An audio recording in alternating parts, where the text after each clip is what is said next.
ቦርጭን የማጥፋት ቻሌንጅ ቀን 4 ቀጥሏል። በምን? በቂ ውሃ በመጠጣት። በቂ ውሃ ምን ያህል ነው? ከበቂ በላይ ምን ያመጣል? ከበቂ በታችስ ምን ይጎዳል ካላችሁኝ በጥናት አስረዳችኋለሁ። እስከዛ ድረስ ግን ኮመንት በመሄድ ምን እናደርጋለን? ቻሌንጁን የተቀላቀላችሁ ሰዎች አዎ በቂ ውሃ እጠጣለሁ ብለን ኮመንት እናደርጋለን። ያልተቀላቀላችሁ ተቀላቀሉ። ዛሬ የለብህም ማለት ነገ አይኖርብህም ማለት አይደለም። 1 ሚሊዮን ሰው ጋር መድረስ ነው እቅዳችን።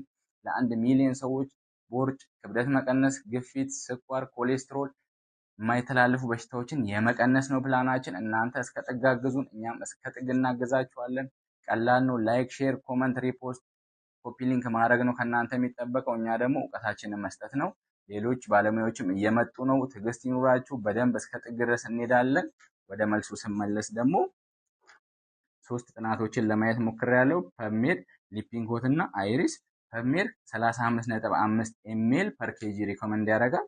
ሊፒንግ ኮት ከ25 እስከ 35፣ አይሪስ ደግሞ ከ30 እስከ 35።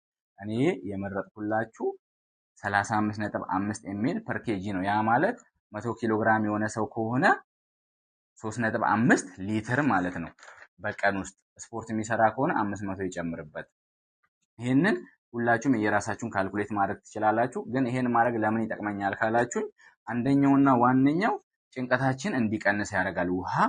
ያ ማለት ኮርቲሶል ይቀንሳል፣ ቦርጭ ይቀንሳል። ሁለተኛው ደግሞ ፋት ቶሎ ቶሎ ሜታቦላይዝ እንዲሆንና ወደ ጥቅም ላይ እንዲውል ያደርጋል። ፋት ከቀነሰ ቦርጭ ይቀንሳል።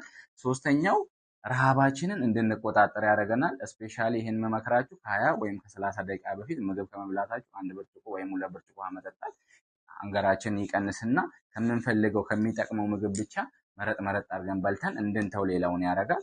የመጨረሻውና አራተኛው ወተር ሪቴንሽን፣ በሰውነታችን ውስጥ ወተር ውሃ ብዙ እንዳይቀመጥ ያደርጋል። ውሃ ብዙ ካልተቀመጠ ደግሞ ክብደታችን ይቀንሳል ማለት ነው። ብዙ ከጠጣንስ ላይክ ብዙ ምንለው ከ6 ሊትር በላይ ነው በብዛት። ያን ካረግን ደግሞ እንዲሁ 4 ጉዳቶች አሉ። የመጀመሪያው ምንፈራውን ክብደት ይጨምርብናል። ሁለተኛው ደግሞ ኩላሊታችን ላይ ጫና ይጨምራል። ሶስተኛው ጠቃሚ የምንላቸው ሚነራሎችን እንደ ሶዲየም፣ ካልሲየም፣ ፖታሺየም ስፔሻሊ እነኚህ ሶስቱ ልባችንን የሚቆጣጠሩ እንቅስቃሴያችንን የሚቆጣጠሩ እነኚህ ቶሎ ቶሎ ዳይሉት እየሆኑ ከሰውነታችን እንዲወጣ ያደርጋል። አራተኛውና የመጨረሻው ደግሞ ፈዛዛና ነቃ ያለ ደንዘዝ ያለ ሰው እንድንሆን ያደርገናል ማለት ነው።